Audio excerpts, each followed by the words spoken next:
All right, let's get started. Bismillah, walhamdulillah, wassalatu wassalamu ala rasulillah. Allahumma salli ala Muhammad wa ala ali Muhammad. كما صليت على إبراهيم وعلى آل إبراهيم اللهم بارك على محمد وعلى آل محمد كما باركت على إبراهيم وعلى آل إبراهيم في العالمين إنك حميد مجيد.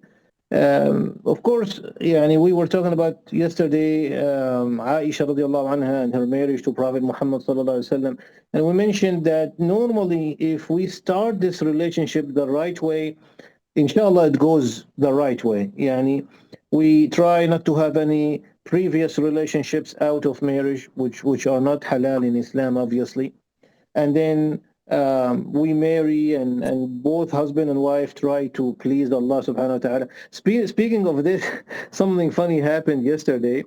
Was it yesterday or the day before? Anyway, one brother came to me and he said, I want you to marry me. I was like, what? I was like, what? And then I understand, I want you to marry me, he meant to do my marriage for me. Not, I was like, what? I want you to marry me. And then I understood he want me to do his nikah, yani. Not to marry him. Yeah, I was like, oh my God, what is this? Alhamdulillah. Allahu al-musta'an. Yeah. So anyway, we talked about talaq and khula' last time, and we kind of almost finished this topic, but we'll do the whatever is left. Assalamu alaikum wa rahmatullah. Which is al-raj'ah today, inshallah. So raj'ah is when you want to return your wife to you after the divorce. When you said after the first talaq, so when the judge gives the decision for the talaq is final, is it considered as a first talaq? You're talking about the law, the court judge? In the court, I mean. Non-Muslim judge. Judge is non-Muslim. No, the court. First of all, this is the complicated situation. The judge who gives the lady or the wife talaq, and her husband does not agree, that doesn't count even as one. But the husband sign it in the court, I mean. If the husband signs it, that means he agrees to it. This is an indirect agreement. If he's not forced, if he's forced, we said talaq does not count if he's forced. Yeah. Okay. Sometimes you don't have a choice, right? Yeah, if you're forced, it doesn't count. If you're forced by the law, which is not an Islamic law, and they make you sign it, that doesn't count still.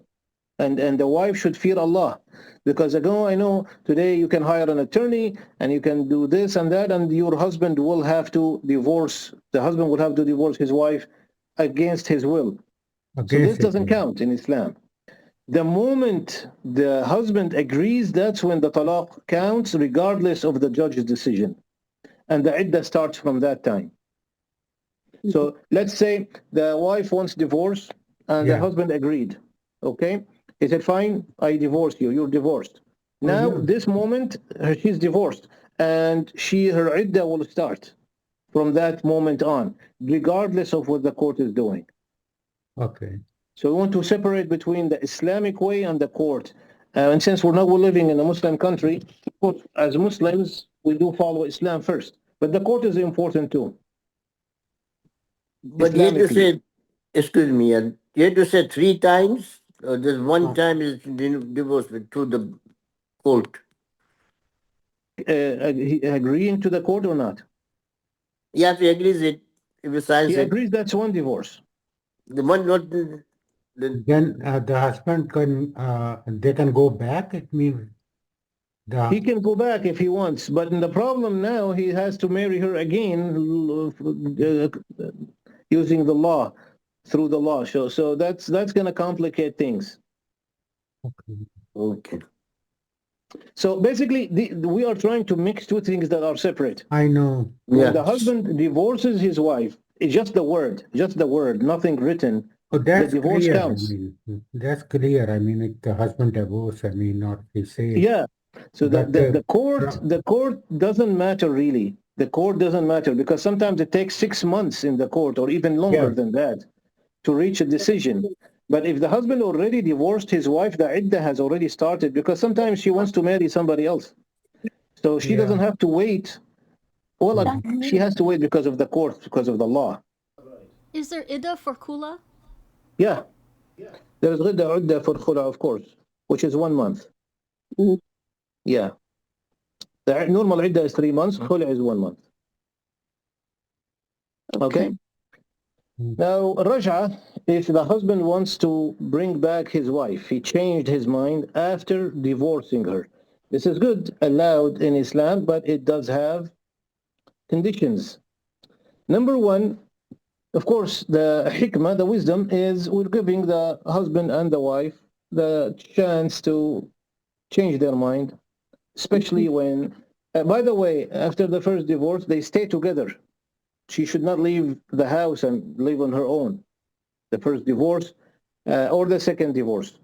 So as long as she is in her iddah and there is a chance for them to go back together, she should not leave her house. So there are conditions for this iddah, for the raj'a to return, for the husband to return his wife to him. Number one, it should not be 3 divorces. 3 divorces. Now, this is a situation where she cannot go back to him no matter what until she marries somebody else. And this is complicated, of course, and difficult. And we talked about, do we count 3 divorces at the same time as 1 divorce? Or the scholars, and I personally go with, even if you say 10 times you're angry, still counts as 1. This is on 1 occasion. But then, and we said it is thin to divorce your wife more than 1 time per period of hers. So any people don't follow, they don't even know, unfortunately. So it's less than 3 divorces, that's number 1. Number 2, it's not a khula where she paid her husband something. So basically, let's say the husband says, the wife says to her husband, I want a divorce. He says, okay, I'll give it to you if you give me back half of the mahar, for example, which is allowed. She says, okay, here, half of the mahar. Now she is, khula, now she's divorced. He cannot go and say, I changed my mind after he took the money. I want you back. He can't do that. And of course, the time should be during the iddah. The iddah has not finished. Yeah, I'll explain it, inshallah. Normal divorce first. Well, let's give all the scenarios, inshallah. Normal divorce, the first time he divorces his wife, her iddah starts 3 months. Right. He can just tell her verbally, he doesn't need even witnesses, I want you back as my wife, done. They don't need any nikah or anything. Or he can approach her and they do the intimacy, they can do intercourse, even without saying anything. That counts as they went back together as husband and wife. So this is simple, no problem. Now, he divorced her, 3 months passed. The iddah is finished. He cannot go back and say, I want you to return to me, but he can remarry her again.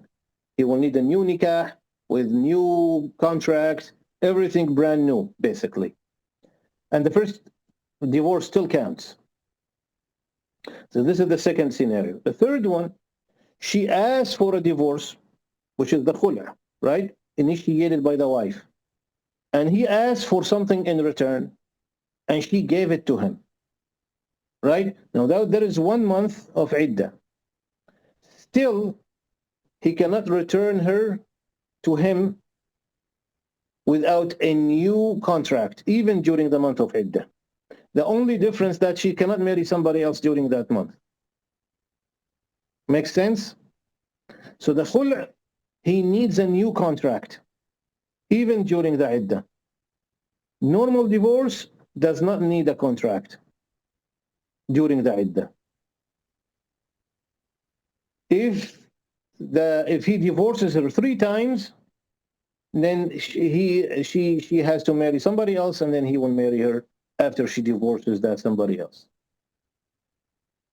So if a woman takes her husband to court, I mean, that means they have a serious problem. And so in your experience, like, why would a man wants to stick with a relationship like that and not accept the divorce? There could be multiple reasons.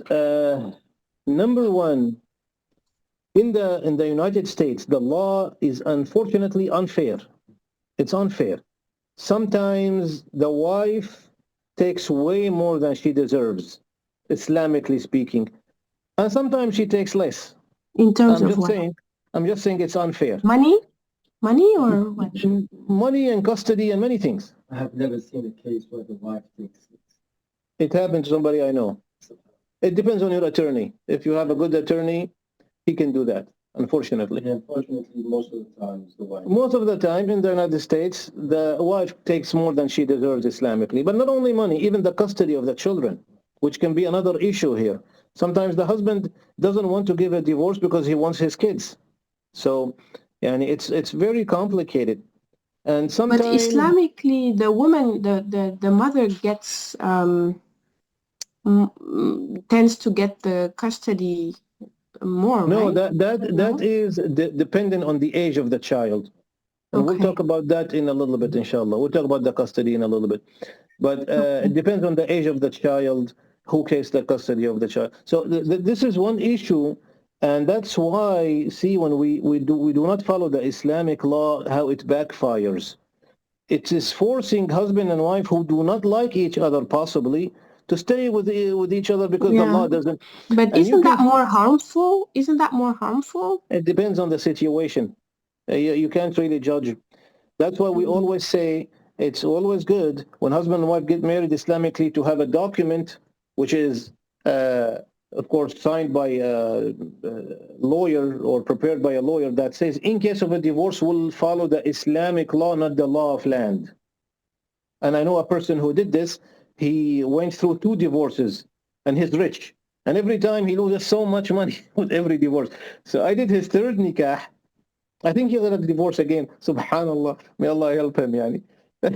Allahu musta'an.